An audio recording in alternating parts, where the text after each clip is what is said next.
हे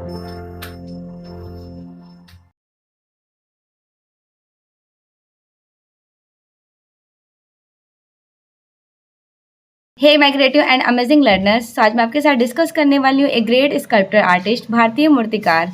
ठीक है, अगर आपने प्रीवियस वीडियोस मिस किया है तो देख लीजिएगा, बहुत ज़्यादा इंपॉर्टेंट है। इनसे रिलेटेड मैंने एक प्लेलिस्ट बना रखा है, भारतीय चित्रकार और मूर्तिकार से रिलेटेड, इस नेम से प्लेलिस्ट है।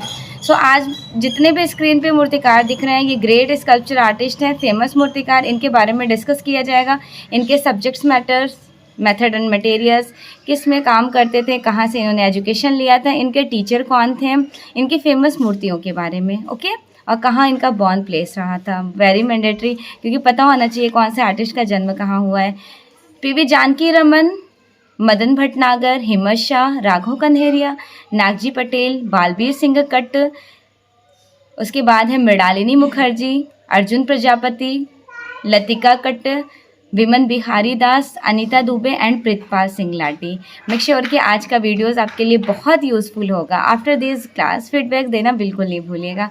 Okay everyone, so let's start. So आज मैं आपके साथ डिस्कस करने वाली हूँ पीवी जानकी रमन के बारे में। इवन अगर आपने first and second videos miss किया है तो देख लीजिएगा, जिससे आप ईजिली कम्युनिकेट कर पाएंगे। पर्टिकुलर मैं डेट ऑफ बर्थ के अकॉर्डिंग यहाँ पे मूर्तिकार को सिलेक्ट की हूँ। तो अभी जितने भी आप मूर्तिकार हैं उनके बारे में अच्छे से समझें, देखें, इंपॉर्टेंट है डेफिनेटली से। कॉम्पिटिटिव एग्जाम्स में यहाँ पे कहीं ना कहीं आपको क्वेश्चन देखने को मिल जाएंगे। ये मेरे शॉर्ट एंड क्रीमी नोट्स है, जिससे मेरा खुद का सिलेक्शन हुआ था। चलिए तो फिर स्टार्ट करते हैं पीवी जानकी रमन के बारे में। इनका जन्म हुआ था 1930, ये वाला पॉइंट इंपॉर्टेंट है, ये ध्यान रखना है। कब जन्म हुआ? 1930 में। कहाँ पर इनका जन्म हुआ था? तो इनका जन्म हुआ था चेन्नई में। चेन्नई में जन्म हुआ था। चेन्नई में इन्होंने एजुकेशन भी ली थी और वहीं पर वो टीचर भी बनते हैं।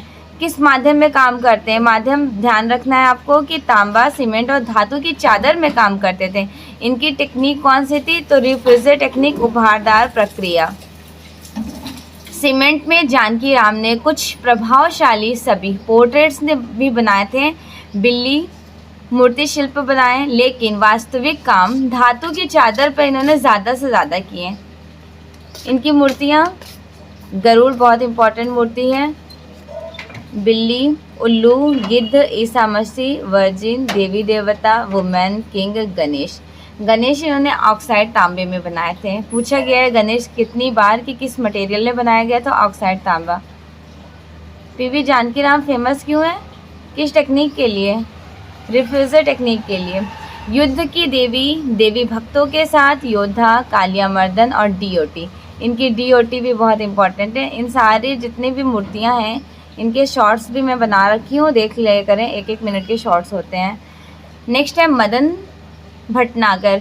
मदन भटनागर का जस्ट पीवी जानकी राम के 1 साल बाद जन्म होता है, 1931 ईस्वी में, ग्वालियर एमपी में। ये धातु संगमरमर में काम करते थे, शांति निकेतन से। नेक्स्ट है हिम्मत शाह। हिम्मत शाह के सारे पॉइंट्स इंपॉर्टेंट हैं। 1933 में इनका जन्म होता है, लोथल गुजरात में। वर्तमान में ये जयपुर में रह रहे होते हैं। इन्होंने एजुकेशन बड़ौदा से ली। किस मटेरियल में काम करते थे? तो मटेरियल यहाँ पर मेंशन्ड है, टेराकोटा, बोतलें, टूटी जाली, फटा कपड़ा। ये ग्रुप 1819 से बिलोंग करते हैं, जिसका इस्टेब्लिशमेंट 1963-62 समथिंग हुआ था, जिसके फाउंडर कहे जाते हैं जे स्वामीनाथन। अब आप कमेंट सेक्शन में बताएंगे कि इसका उद्घाटन किसने किया था, ग्रुप 1819 का। ठीक है, मैं आपके कमेंट्स का वेट करूँगी। नेक्स्ट मूर्तियाँ, homage to Rajasthan. Homage to Rajasthan is a very important sculpture. And the next one शीर्ष। ये दोनों मूर्तियाँ इनकी पूछी जा चुकी मूर्तियाँ हैं।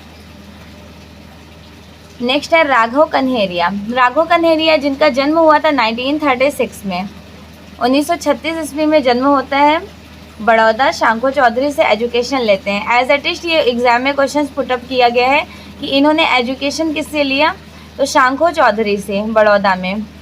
माध्यम कांस्य, कास्ट, वुड, टेराकोटा और मटके के टुकड़े को कंपोस्ट करके स्कल्पचर्स को क्रिएट करते थे।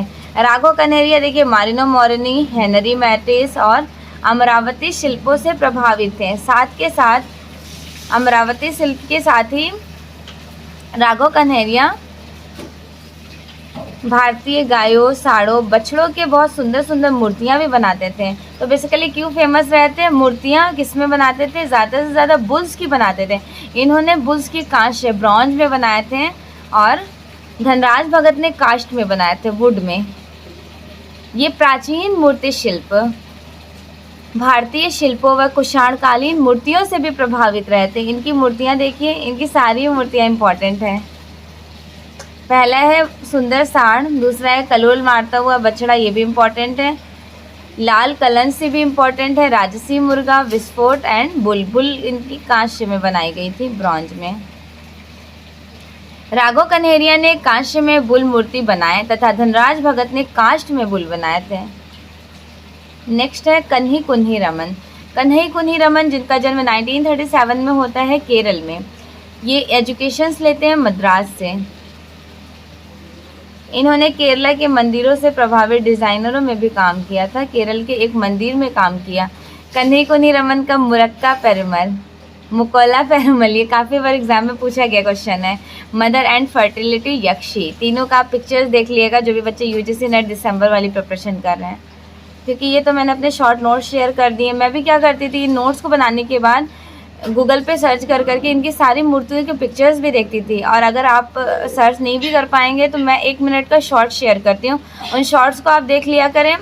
शॉर्ट्स में प्रॉपरली मूर्तिकार के एक एक मूर्ति की सारी मूर्तिकार की मूर्तियाँ होती हैं, कलाकार के चित्र होते हैं। नागजी पटेल जिनका जन्म 1937 ईस्वी में हुआ था गुजरात में, वर्तमान में बड़ौदा में रह रहे हैं। शिक्षा बड़ौदा से लेते हैं। इनके गुरु थे स्थपति गणपति। गुरु का क्या नाम था? स्थपति गणपति। माध्यम संगमरमर में काम किए, मार्बल्स में। ये रहस्य और एंटीक किस्म के रूपाकारों के लिए जाने जाते हैं। नागजी पटेल अपनी मूर्तियों में शीशम की लकड़ी का यूज़ करते थे। ठीक है, शीशम की लकड़ी कॉस्टली आती है, उसी का यूज़ करते थे। नेक्स्ट, संगमरमर के बड़े संवेदनशील इस्तेमाल इनकी कला में देखने को मिल जाता है। इनकी मूर्तियां हैं पिंक बस्ट जिसको गुलाबी धड़ बोलते हैं, वट वृक्ष, बनियान गेटवे, ट्री, चिड़िया, जानवर, एनिमल्स, ब्लैक पत्थर, काला पत्थर में एनिमल इन्होंने बनाए थे। नेक्स्ट है कीड़े मकोड़े, बीज, सर्प, अंगीठी। जितनी भी मूर्तियाँ आपको मैं यहाँ पे शो कर रही हूँ, ये सारे स्कल्पचर्स बहुत ज़्यादा इंपॉर्टेंट है, क्योंकि मैं बहुत ज़्यादा बड़ा यूनिट आपके साथ शेयर नहीं की हूँ, limited and short creamy notes अपने शेयर कर रही हूँ। सारे points important. Next, Baalveer Singh कट्ट जिनका जन्म 1939 में होता है, रावलपिंडी पाकिस्तान में। इन्होंने एजुकेशन शांति निकेतन रामकिंकर वैद से ली और टीचर ये BHU में रहे थे। ह्यूज फॉर्म में स्कल्पचर्स बनाने के लिए फेमस थे। माध्यम पत्थर के बड़े आकार में मूर्ति शिल्प के लिए बहुत ज़्यादा पॉपुलर है। बालवीर सिंह कट्ट स्कल्पचर फोरम ऑफ इंडिया के संस्थापक भी कहे जाते हैं। 1999 से 2000 से बालवीर सिंह कट्ट गायब हो गए, इनका कुछ पता नहीं चल पाया। और लतिका कट्ट का आपने नाम सुना होगा, उनके हस्बैंड हैं बालवीर सिंह कट्ट। पत्थर से बड़े आकार की मूर्तियों के लिए बहुत ज़्यादा फेमस रहते हैं।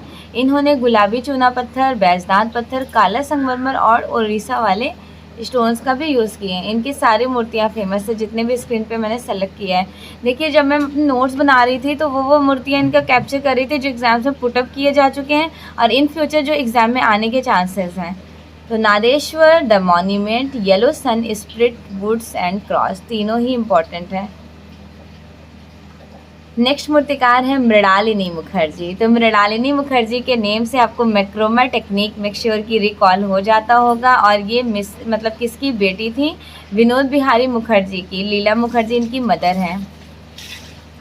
मृणालिनी मुखर्जी 1949 में इनका जन्म होता है मुंबई में। विनोद बिहारी मुखर्जी की बेटी, मतलब हाँ, इनके फादर है विनोद बिहारी मुखर्जी, इनकी मदर हैं लीला मुखर्जी। इन्होंने एजुकेशन लिए थे बड़ौदा से। माध्यम जूट, सन की रस्सी, मैक्रोमा टेक्निक में बेसिकली धातु के छल्ले वगैरह में काम करती थी। KG सुब्रमण्यम से इन्होंने म्यूरल डिज़ाइन का डिप्लोमा प्राप्त किया है। KG सुब्रमण्यम, इनके टीचर कौन थे? तो इनके टीचर थे विनोद बिहारी मुखर्जी। और KG सुब्रमण्यम की स्टूडेंट कौन थी? तो वो है मृणालिनी मुखर्जी। मृणालिनी मुखर्जी का स्क्रीन पे जितना भी मूर्तियाँ आपको दिख रहा है ये सारा इम्पॉर्टेंट है। पुष्प, बसंती, वंश्री, वाहन, वुमेन ऑन पिकॉक। एग्जाम में पूछे गए भी क्वेश्चन से इनमें से वंश्री, पुष्प और बसंती कई बार पूछा गया है। नेक्स्ट है अंकित पटेल। अंकित पटेल बेसिकली क्यों पॉपुलर रहे थे? इंडिया में इनको कैनेटिक आर्टिस्ट कहा जाता है। वैसे अगर ऑल ओवर देखा जाए तो कैनेटिक आर्ट की शुरुआत किसने की थी? सर अलेक्जेंडर कार्डर ने। ओके, तो सर अलेक्जेंडर कार्डर ने खोज किए थे। उसके बाद दूसरे कौन से फेमस है? नाम गाबो यूरोप में फेमस है। और अगर इंडिया में बात कर लिया जाए तो दो लोगों का आप नाम ज़रूर से याद रखिएगा, शंखो चौधरी एंड अंकित पटेल। अभी लास्ट ईयर आपकी यूपी पीजीटी एग्जाम में अंकित पटेल से रिलेटेड क्वेश्चंस पूछे भी गए थे कि भारत में कैनेटिक आर्टिस्ट को पहचानिए। इनका जन्म 1957 में होता है। कहाँ पर? सूरत, गुजरात में। इन्होंने एजुकेशन बड़ौदा से लिए। ज़्यादा से ज़्यादा ब्रॉन्ज, पीतल और कॉपर में काम करते हैं और फेमस रहते चलायमान कैनेटिक आर्टिस्ट कहे जाते हैं। नेक्स्ट, भारत में कैनेटिक आर्टिस्ट अंकित पटेल व शंखो चौधरी, यूरोप में नाम गाबो अलेक्जेंडर कार्डर है। ये मैंने इसलिए इम्पोर्टेंट करके मेंशन कर दिया जिससे आपको एक्स्ट्रा कहीं से पढ़ने की ज़रूरत ना पड़े। मेरे क्लास के ड्यूरेशन में जो जो चीज़ें रिपीटेड हैं वो आपको याद रहें। नेक्स्ट है अर्जुन प्रजापति। अर्जुन प्रजापति जिनका जन्म होता है 1956 में, क्यों पॉपुलर रहते हैं? तो इन्होंने बनी ठनी ट्रांसपेरेंसी में स्कल्पचर बनाए थे, मूर्तियाँ। वैसे एकेडमिक शैली को इन्होंने फॉलो किया क्योंकि बनी ठनी जो मूर्ति है वो तो किशनगढ़ स्कूल में राजा सावंत सिंह के टाइम ड्यूरेशन में बनाया गया था। आर्टिस्ट निहाल चंद्र 1750 से 60 तक 1750 to 60 टाइम ड्यूरेशन में कंप्लीट हुआ। बनी ठनी के बारे में अगर डिस्कस किया जाए तो आपको ये बात पता है कि इलोंगेटेड नोज थी, इलोंगेटेड फेस थी, आंखें जो थी खंजनाकार थी और ट्रांसपेरेंट दुपट्टा ओढ़ी हुई है बनी ठनी। उनके साथ साथ आपको और कौन कौन सा पॉइंट ध्यान रखना है अपने एग्जाम के पर्पज़ से पूछ लिया जाता है कि बनी ठनी जो एक्चुअल में बनाई कब गई हैं? 1750 से 60 तक में। आर्टिस्ट थे निहाल चंद्र। प्रेजेंट टाइम ये एग्जिबिट है राष्ट्रीय संग्रहालय नई दिल्ली में। क्लियर हो गया? अब बनी ठनी को डॉक टिकट 20 पैसे के डॉक टिकट में भी पब्लिश किया गया था। भारतीय मोनालिसा बनी ठनी को किसने कहा था? कृपाल सिंह शेखावत ने। और वैसे बनी ठनी को राजस्थानी मोनालिसा किसने कहा?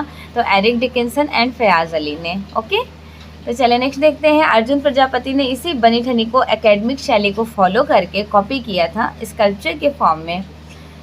1956 में इनका जन्म होता है। जयपुर में संगमरमर में काम कर रहे होते हैं, तो जयपुर से ही बिलोंग करते हैं, वहाँ इनका जन्म होता है। तो ऑफकोर्स कहा जाता है ना कि वहाँ का रिवोल्यूशन तो इन पर पड़ना डेफिनेटली जाहिर सी बात थी, पड़ेगा ही, तो इसलिए वो इन्फ्लुएंस रहे होंगे। और 2010 में इनको पद्मश्री अवार्ड से भी अवॉर्डेड किया गया था। इनकी मूर्ति है बनी ठनी, ट्रांसपेरेंट दुपट्टा ओढ़े हुए दिखाया गया है। सोचिए इन्होंने स्कल्पचर मूर्ति में भी ट्रांसपेरेंसी शो कर दी। वैसे तो पेंटिंग्स में बनाना मुश्किल नहीं है, लेकिन मूर्तियों में बनाना बहुत ही डिफ़िकल्ट है। बनी ठनी जो है वो पेंटिंग्स निहाल चंद्र के द्वारा बनाई गई थी किशनगढ़ स्कूल में। और मूर्ति जो है अर्जुन प्रजापति। कमेंट सेक्शन में बताइएगा कि बनी ठनी प्रिंट मेकिंग में प्रिंटिंग किसने बनाए? प्रिंट मेकिंग बनी ठनी प्रिंट में किसने रेडी की है? तो मैं आपको ऑप्शन भी दे देती हूँ, 4 ऑप्शन दे रही हूँ। जय झरोटिया, मोतीलाल झरोटिया, कृपाल सिंह शेखावत या फिर ज्योति भट्ट।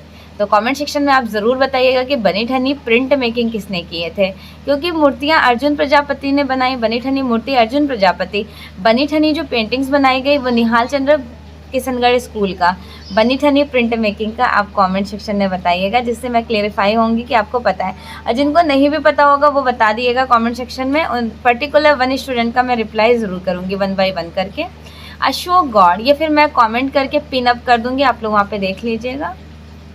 अशोक गौड़ जिनका जन्म 1965 में हुआ था गया बिहार में, और इन्होंने एजुकेशन जयपुर व बड़ौदा से लिए। इनकी मूर्तियाँ हैं योगा अगेंस्ट सन, आश्चर्यजनक चेहरा, वंडर्ड फेस, फूल तथा परिंदा।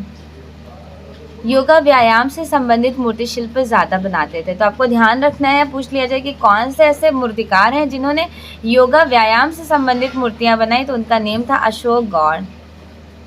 नेक्स्ट, प्रीतपाल सिंह लाडी। इनका जन्म होता है 1955 ईस्वी में शिलोंग। फाइबर ग्लास में ये काम कर रहे होते हैं। नेक्स्ट, विमन बिहारी दास।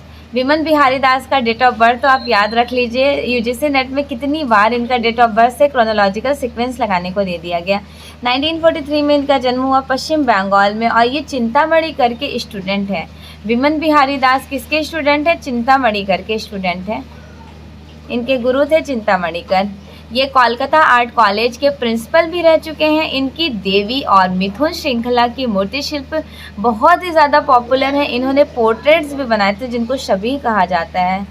इनकी दोनों मूर्तियाँ इंपॉर्टेंट है, देवी एंड मिथुन ऑल्सो। नेक्स्ट है अनिता दुबे। अनिता दुबे का जन्म 1958 में हुआ था लखनऊ में और ये बड़ौदा में इन्होंने शिक्षा लिया। मूर्तिकार फोटोग्राफर दोनों कही जाएंगी। लतिका कट्ट अभी इनसे पहले इनके हस्बैंड बालबीर सिंह कट्ट के बारे में मैं डिस्कस की। लतिका कट्ट जिनका जन्म हुआ था गाजियाबाद में 1948 में उत्तर प्रदेश। बीएचयू से एजुकेशन ली और बालबीर सिंह कट्ट वहाँ पे बीएचयू में टीचर थे। इनके हस्बैंड है बालबीर सिंह कट्ट। ये पत्थर के बड़े बड़े ह्यूज फॉर्म में स्कल्पचर्स बनाते थे, साथ के साथ इन्होंने मेटल्स में भी काम किया था।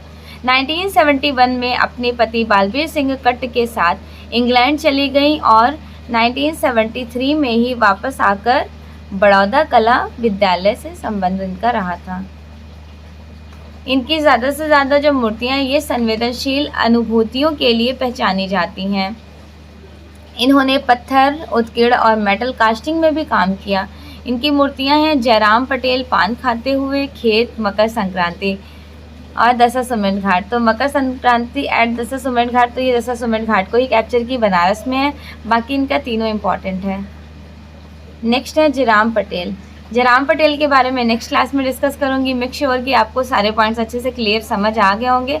ज़्यादा बड़े बड़े मूर्तिकार नहीं हैं, मूर्तिकार के 5 से 8 लाइन हैं। इनको आप याद करिए, अपने शॉर्ट नोट्स बनाइए। और वैसे ग्रुप में तो आपको PDF मैंने शेयर कर दिया है, आई थिंक आप लोगों को मिल गया होगा। तो चाहे तो अगर नोट्स का टाइम नहीं है तो इनको प्रिंट निकाल करके अच्छे से रिवीजन कीजिए। Okay, thank you so much everyone. After class feedback ज़रूर दीजिएगा। Again very very thank you so much and also best wishes for your exam.